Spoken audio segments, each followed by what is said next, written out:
សួស្តីអ្នកទាំងអស់គ្នាតោះមករៀនបកប្រែអត្ថបទខ្លីៗជាភាសាអង់គ្លេសជាមួយនឹង Channel Don CEO ទាំងអស់គ្នាថ្ងៃនេះ Channel Don CEO នឹងលើកយកអត្ថបទជាភាសាអង់គ្លេសមួយដែលមានចំណងជើងថា The victim meets the burglar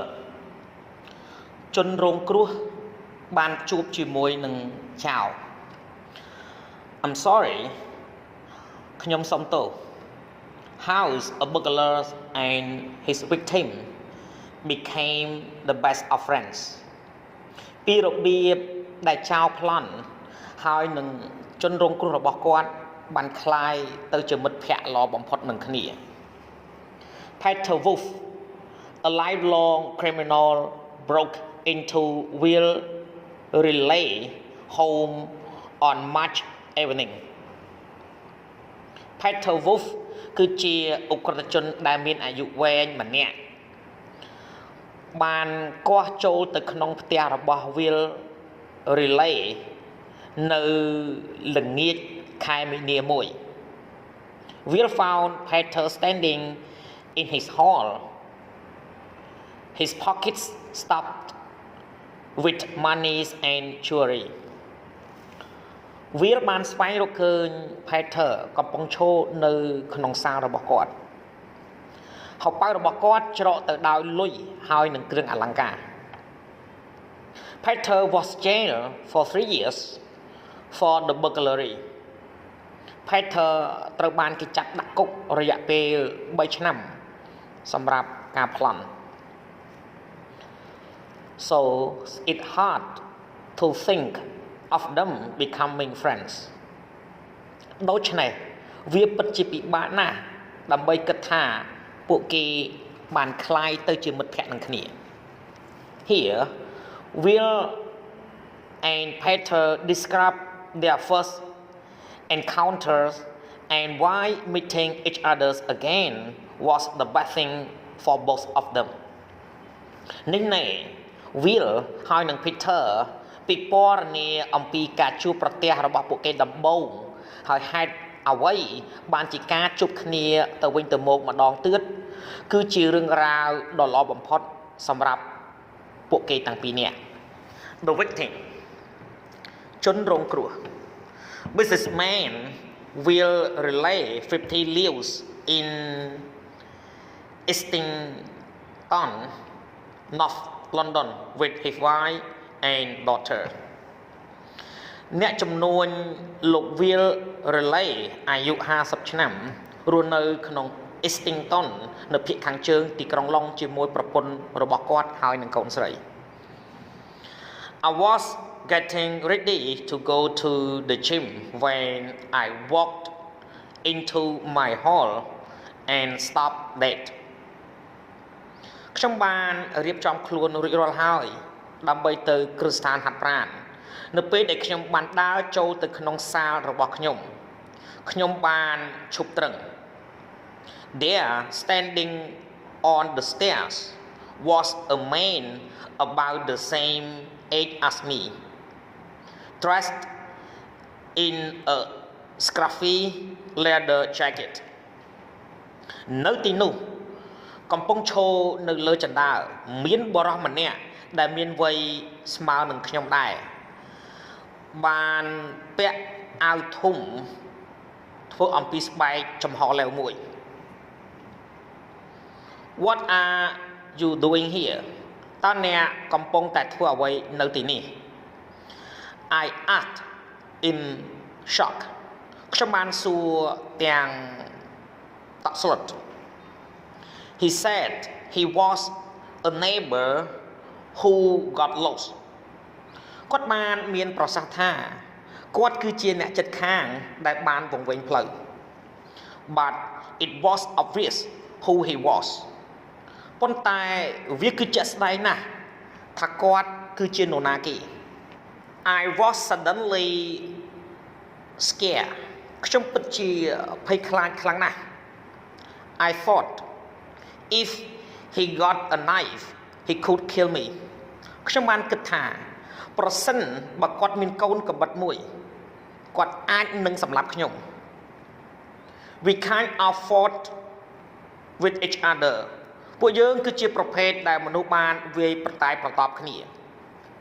A passerby saw us and phoned the police អ្នកដើរឆ្លងកាត់បានឃើញពួកយើងហើយក៏បានទូរស័ព្ទទៅប៉ូលីស Somehow I managed to hold him until the police arrived មិនដឹងជាយ៉ាងម៉េចនោះទេខ្ញុំបានចាប់គាត់រហូតដល់ប៉ូលីសបានមកដល់ It was only after they arrest him and took him away that a policeman asked if I was okay វាគឺគ្រាន់តែបន្ទាប់ពីពួកគេបានចាប់គាត់ហើយនាំគាត់ទៅឆ្ងាយដែលប៉ូលីសម្នាក់បានសួរខ្ញុំប្រសិនបើខ្ញុំមិនអីនោះទេ I put my hand to my head and felt blood ខ្ញុំបានដាក់ដៃរបស់ខ្ញុំទៅលើក្បាលរបស់ខ្ញុំហើយខ្ញុំមានអារម្មណ៍ថាចិញ្ចៀម I hadn't realized what he done to me ខ្ញុំពិតជាមិនបានជឿទេនៅអ្វីដែលគាត់បានធ្វើចំពោះខ្ញុំ It's incredible but I just didn't register that he hit me really hard វាពិតជាមិនគួរឲ្យជឿឡើយប៉ុន្តែខ្ញុំមិនបានរាយការណ៍ប្រាប់ប៉ូលីសថាគាត់បានវាយខ្ញុំខ្លាំងនោះទេ He smashed a flower pot on my head and all the bits were on the ground គាត់បានវាយក្បាលខ្ញុំនឹងថោផ្កាហើយកំតិចកំទីនៅរាយប៉ាយលើឥដ្ឋ I went to hospital and needed stitch ខ្ញុំបានទៅមន្ទីរពេទ្យហើយត្រូវការដេរ After the burglary my whole life changed បន្ទាប់ពីអំពើប្លន់ជីវិតទាំងមូលរបស់ខ្ញុំបានផ្លាស់ប្ដូរ I always live in big city and I never been afraid of urban crime but suddenly I became too frightened to open my front door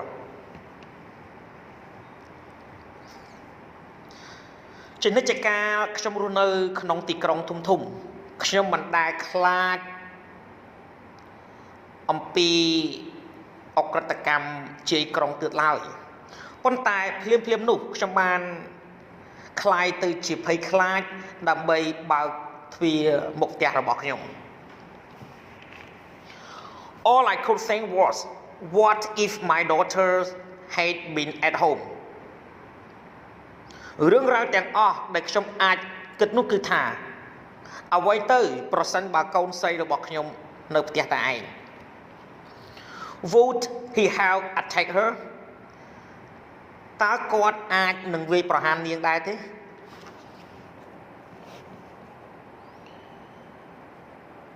I was asked to meet the burglars in prison ខ្ញុំត្រូវបានគេស្នើសុំដើម្បីឲ្យទៅជួបចោរប្លន់នៅក្នុងគុក I wasn't sure what the purpose was but I went anyway ខ្ញុំមិនច្បាស់ទេអ្វីទៅគឺជាគោលបំណងប៉ុន្តែទោះបីជាយ៉ាងណាក៏ដោយខ្ញុំបានទៅ I was curious ខ្ញុំពិតជាចង់ដឹងចង់ឮណាស់ We sat in the prison library and he explained how he come from a dysfunctional family was a heroin addict and spent his life in and out of jail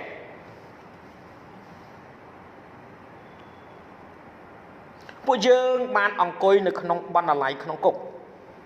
ហើយគាត់បានបញ្យល់ពីរបៀបដែលគាត់បានមកពីគ្រួសារដែលគ្មានការងារធ្វើហើយជាមនុស្សញៀនថ្នាំហើយបានចំណាយពេលចេញចូលនៅក្នុងគុក He spoke without any emotion គាត់និយាយដោយគ្មានអារម្មណ៍អ្វីទាំងអស់ But it was when I suddenly said last time we met that I exploded ប៉ុន្តែវាគឺជាពេលដែលភ្លាមនោះគាត់បាននិយាយពេលចុងក្រោយបង្អស់ដែលពួកយើងបានជួបគ្នានោះខ្ញុំពិតជាពុះកញ្ជ្រោលខ្លាំងណាស់ I screamed at him why me why did you ruin my life ខ្ញុំបានស្រែកដាក់គាត់ហេតុអ្វីបានជារូបខ្ញុំហេតុអ្វីបានជាអ្នកបំផ្លាញជីវិតរបស់ខ្ញុំ We didn't meet in a bar you little ពួកយើងមិនបានជួបគ្នានៅក្នុងរានកាសាលមួយណាឡើយអ្នកគឺពិតជាមនុស្សតូចទាបណាស់ You broke into my house អ្នកបានគាស់ចូលទៅក្នុងផ្ទះរបស់ខ្ញុំ I was so angry ខ្ញុំពិតជាខឹងខ្លាំងណាស់ I screamed at him why me ខ្ញុំបានស្រែកដាក់គាត់ហេតុអ្វីជារូបខ្ញុំ Why did you do this to me ហេតុអ្វីបានជាអ្នកធ្វើរឿងនេះ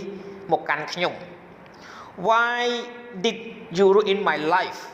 ហេតុអ្វីបានជាអ្នកបំផ្លាញជីវិតរបស់ខ្ញុំ I could see from his face that I had got through to him ខ្ញុំអាចមើលឃើញទឹកមុខរបស់គាត់ដែលខ្ញុំបានមើលទៅកាន់គាត់ He looked stunned គាត់មើលទៅស្រឡាំងកាំង It was when I realized he was just an ordinary guy វាគឺថាបន្ទាប់មកខ្ញុំជឿជាក់ថាគាត់គ្រាន់តែជាមនុស្សធម្មតាម្នាក់ប៉ុណ្ណោះ And I wanted to help him ហើយខ្ញុំពិតជាចង់ជួយគាត់ណាស់ When I got home I felt relief នៅពេលដែលខ្ញុំបានទៅដល់ផ្ទះខ្ញុំមានអារម្មណ៍ថាធូរស្រាល All my fear disappear ភាពភ័យខ្លាចរបស់ខ្ញុំទាំងអស់បានរលាយបាត់បង់អស់ Because I could see Peter was just a normal human being he became less frightening ពីព្រោះខ្ញុំអាចមើលឃើញថា Peter គឺគ្រាន់តែជាមនុស្សម្នាក់សាមញ្ញប៉ុណ្ណោះគាត់បានคล้ายទៅជាភ័យខ្លាចតិចជាងមុន When he was finally released we stay in touch នៅពេលដែលគាត់ជាចុងបញ្ចប់ត្រូវបានគេដោះលែងពួកយើងនៅតែរក្សាទំនាក់ទំនងនឹងគ្នា I met him dozens of times since and the change in him is amazing ខ្ញុំបានជួបគាត់ចំនួន12ដងចាប់តាំងពីពេលនោះមកហើយការផ្លាស់ប្ដូរចំពោះគាត់គឺពិតជាគួរឲ្យភ្ញាក់ផ្អើលណាស់ It hard to believe he the same person who broke into my home វាគឺពិបាកដើម្បីឲ្យជឿណាស់ថាគាត់គឺជាមនុស្សដដែលដែលបានគាស់ចូលនៅក្នុងផ្ទះរបស់ខ្ញុំ He totally different គាត់គឺបានផ្លាស់ប្ដូរទាំងស្រុង I'm delighted that I done something to help Peter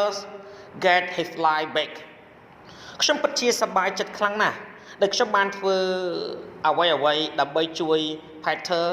ឲ្យជីវិតរបស់គាត់ត្រឡប់មកវិញ The robber Ciao Peter Wolf 50 is married to Louis and works as a counselor to rehabilitate criminals Peter Wolf អាយុ50ឆ្នាំបានរៀបការជាមួយ Louis ហើយធ្វើការជាទីប្រឹក្សាដើម្បីស្ដារនីតិសម្បទាជនល្មើសឡើងវិញ It was easy to break into Will house វាពិតជាងាយស្រួលណាស់ដើម្បីគាស់ចូលក្នុងផ្ទះរបស់ Will Just one push and the lock broke គ្រាន់តែរុញម្ដងសោក៏ខូច I quickly took some gold jewelry and some money from upstairs ខ្ញុំបានយកគ្រឿងអលង្ការមាសហើយនឹងលុយខ្លះយ៉ាងលឿនពីជាន់លើ I was feeling lucky ខ្ញុំពិតជាមានអារម្មណ៍ថាមានសំណាងណាស់ But when I was coming downstairs and I bumped into Will in the hall, I suddenly felt frightened. ប៉ុន្តែនៅពេលដែលខ្ញុំបានមកជាន់ក្រោមហើយខ្ញុំបានបុកជាមួយនឹង Will នៅក្នុងសាលភ្លាមៗនោះខ្ញុំមានអារម្មណ៍ថាខ្លាចណាស់ I thought he is a big guy ខ្ញុំបានគិតថាគាត់គឺជាមនុស្សម្នាក់ដែលមានមាឌធំ If he wanted to he could hurt me ប្រសិនបើគាត់ចង់គាត់អាចធ្វើឲ្យខ្ញុំឈឺចាប់បាន I tried to escape ខ្ញុំបានព្យាយាមដើម្បីគេចខ្លួន I didn't want to hit him but I did ខ្ញុំអត់ចង់វាយគាត់ទេប៉ុន្តែខ្ញុំបានវាយ I'm not a violent guy but I just did what I had to do ខ្ញុំមិនមែនជាមនុស្សដែលប្រើអំពើហិង្សាឡើយប៉ុន្តែខ្ញុំគ្រាន់តែធ្វើនៅអ្វីដែលខ្ញុំចង់ធ្វើ There was a flower pot and I smashed it on the head មានថូផ្កាមួយហើយខ្ញុំបានវាយវានៅលើក្បាលរបស់គាត់ After I was arrested all I felt was a big sense of relief បន្ទាប់ពីខ្ញុំត្រូវបានគេចាប់ខ្លួនខ្ញុំមានអារម្មណ៍ថាធូរស្រាលជាខ្លាំង I was going back to the place I knew well ខ្ញុំនឹងត្រឡប់ទៅទីកន្លែងមួយដែលខ្ញុំបានស្គាល់យ៉ាងច្បាស់ I've been in and out of prison for 18 years for theft burglaries and fraud ខ្ញុំបានចិញ្ចូលនៅក្នុងគុកអស់រយៈពេល8ដល់10ឆ្នាំសម្រាប់ការលួចការប្លន់ហើយនិងកំហុស I started using drug when I was 10 and became an addict at 14 ខ្ញុំបានចាប់ផ្ដើមប្រើប្រាស់គ្រឿងញៀននៅពេលដែលខ្ញុំមានអាយុ10ឆ្នាំហើយខ្ញុំបានក្លាយទៅជាមនុស្សញៀនថ្នាំនៅពេលដែលខ្ញុំមានអាយុ14ឆ្នាំ I hit rock bottom ខ្ញុំគឺពិតជាមនុស្សថោកទាបខ្លាំងណាស់ I stole because it was the only thing I knew how to do ខ្ញុំបានលួចពីព្រោះតែវាគឺជារឿងរ៉ាវតែមួយគត់ដែលខ្ញុំដឹងពីរបៀបធ្វើវា I knew it would only lead me back to prison ខ្ញុំដឹងវាអាចនាំខ្ញុំឲ្យត្រឡប់ទៅក្នុងគុកវិញ I was given a 3-year sentence ខ្ញុំត្រូវបានគេកាត់ទោសឲ្យជាប់គុកចំនួន3ឆ្នាំ It was while I was in jail someone mentioned restorative justice វាគឺខណៈពេលដែលខ្ញុំនៅក្នុងគុកមានមនុស្សម្នាក់បានលើកឡើងអំពីអង្គការមួយដែលមានឈ្មោះថា restorative justice I couldn't see the point but I agreed to do it because I was bored ខ្ញុំមិនអាចមើលឃើញពីចំណុចអ្វីឡើយប៉ុន្តែខ្ញុំយល់ព្រមដើម្បីធ្វើវាពីព្រោះខ្ញុំពិតជាធុញទ្រាន់ណាស់ It wasn't until I started walking down the corridor towards the library that I got scared វាមិនរហូតដល់ខ្ញុំបានចាប់ផ្ដើមដើរនៅតាមផ្លូវឆ្ពោះទៅកាន់បណ្ណាល័យដែលខ្ញុំមានការភ័យខ្លាច When I got there I sat down and just looked at the floors នៅពេលដែលខ្ញុំបានទៅដល់ទីនោះខ្ញុំបានអង្គុយចុះហើយគ្រាន់តែសម្លឹងទៅឥត I said the same rubbish I always used to say to the police ខ្ញុំបាននិយាយនៅពាក្យអត់បានការដដែលដែលខ្ញុំតែងតែធ្លាប់បាននិយាយទៅកាន់ប៉ូលីស But Will was furious and I was shocked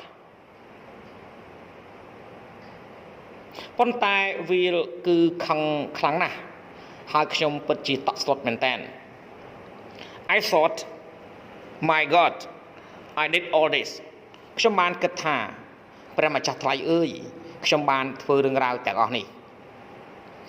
I felt angry with myself and ashamed I was determined to make things better ខ្ញុំមានអារម្មណ៍ថាខឹងជាមួយខ្លួនឯងហើយខ្មាស់អៀនជាខ្លាំងខ្ញុំបានតាំងចិត្តថានឹងធ្វើរឿងរ៉ាវជាច្រើនឲ្យប្រសើរឡើង I suddenly realized that I was responsible for this man's pain ភ្លាមនោះខ្ញុំជឿជាក់ថាខ្ញុំត្រូវតែទទួលខុសត្រូវសម្រាប់ការឈឺចាប់របស់បុរសម្នាក់នេះ He wasn't just a faceless nobody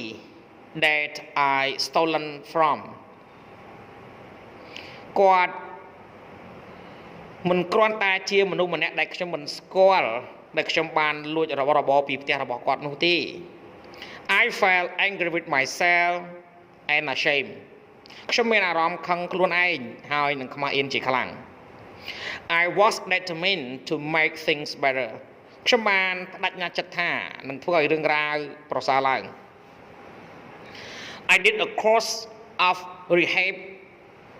to get off drugs ខ្ញុំបានធ្វើការសិក្សាវគ្គសិក្សាមួយដើម្បីស្ដារនីតិសម្បទាដើម្បីផ្ដាច់គ្រឿងញៀន I also started a course to be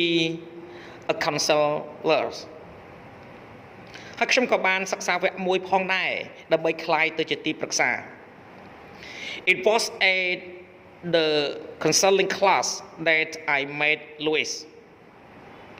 វាគឺជាថ្នាក់ផ្ដល់ទីប្រឹក្សាដែលខ្ញុំបានជួបជាមួយនឹង Louis I was over the moon ខ្ញុំពិតជាសប្បាយចិត្តខ្លាំងណាស់ and my life changed completely ហើយជីវិតរបស់ខ្ញុំបានផ្លាស់ប្ដូរទាំងស្រុង I was released early after 18 months and Louis and I got married ខ្ញុំត្រូវបានគេដោះលែងបន្ទាប់ពីរយៈពេល18ខែហើយ Louis ហើយនឹងខ្ញុំបានរៀបការ Life hasn't been easy but I work hard to get things together ជីវិតពិតជាមិនងាយស្រួលឡើយប៉ុន្តែខ្ញុំខំប្រឹងប្រែងធ្វើការណាស់ដើម្បីទទួលបាននៅអ្វីជាមួយគ្នា I'm now helping others ឥឡូវនេះខ្ញុំកំពុងតែជួយអ្នកផ្សេងទៀត I'm clean up drugs and haven't committed another crime ខ្ញុំបានផ្ដាច់គ្រឿងញៀនរួចរាល់ហើយខ្ញុំមិនបានប្រព្រឹត្តបទល្មើសផ្សេងទៀតឡើយ I feel proud of myself ខ្ញុំពិតជាមានអារម្មណ៍ថាមានមោទនភាពណាស់ចំពោះខ្លួនឯង This day I consider myself lucky that I broke into Will House that day សប្តាហ៍ថ្ងៃនេះខ្ញុំចាត់ទុកខ្លួនឯងថាមានសំណាងណាស់ដែលខ្ញុំបានកោះចូលផ្ទះរបស់ Will នៅពេលនោះ If I hadn't and if we hadn't become friends I don't know what I would have done ប្រសិនបើខ្ញុំមិនបានធ្វើហើយប្រសិនបើពួកយើងមិនបានคล้ายទៅជាមិត្តភក្តិនឹងគ្នាខ្ញុំមិនបានដឹងទេថាអ្វីដែលខ្ញុំចង់ធ្វើ I guess I'd be dead by now ខ្ញុំទាយថាខ្ញុំនឹងស្លាប់ហើយឥឡូវនេះអរគុណសម្រាប់ការទស្សនាវីដេអូសូមជួយចុច Subscribe Like Share និងរូបកណ្ដឹងទៅកាន់ Channel Don CO ដើម្បីទទួលបានវីដេអូថ្មីៗសូមអរគុណ